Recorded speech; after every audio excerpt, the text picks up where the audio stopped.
Bonjour et bienvenue dans cette revue de presse. Avec un mot à la une aujourd'hui, recadrage, avec dans Libération François Hollande, Manuel Valls au moment de la réunion à l'Elysée durant laquelle le chef de l'État a tenté de ramener un peu d'ordre dans son gouvernement.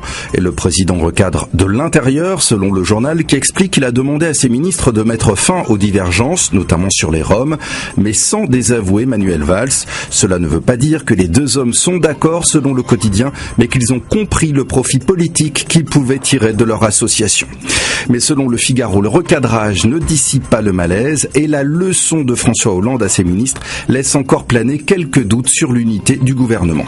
À la une du Monde, le regard de Plantu illustre tout à fait la question, au cœur de plusieurs sujets d'actualité, avec un président dédoublé qui regrette que l'école ne soit pas ouverte le dimanche, ce qui lui permettrait de faire garder ses ministres les plus dissipés.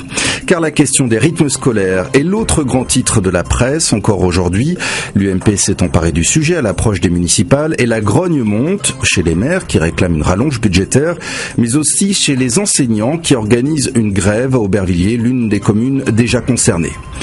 Après la question de l'ouverture des magasins le dimanche, voici venir celle de l'ouverture en soirée. Le Figaro explique que la CGT force Monoprix a cessé d'ouvrir après 21h, alors que ses concurrents peuvent rester ouverts parfois jusqu'à minuit. Les ouvertures nocturnes boostent les chiffres d'affaires, mais le syndicat dénonce des effets néfastes sur la santé des salariés. Autre bouleversement dans les habitudes, celle des universités françaises qui se lancent dans l'éducation numérique. Le sujet est à la une du Monde.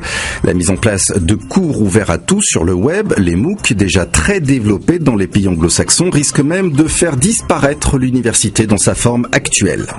Les caractères ne pouvaient pas être plus gros à la une de l'équipe pour saluer la performance de Zlatan Ibrahimovic et du PSG qui a gagné par 3-0 le Benfica Lisbonne en Ligue des Champions grâce à un doublé somptueux du géant suédois.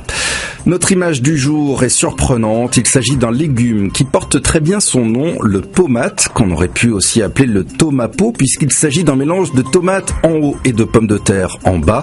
Malgré ses airs de Frankenstein végétal, le Parisien nous assure que cette invention anglaise est totalement naturelle. C'est ainsi que l'on se quitte. À demain.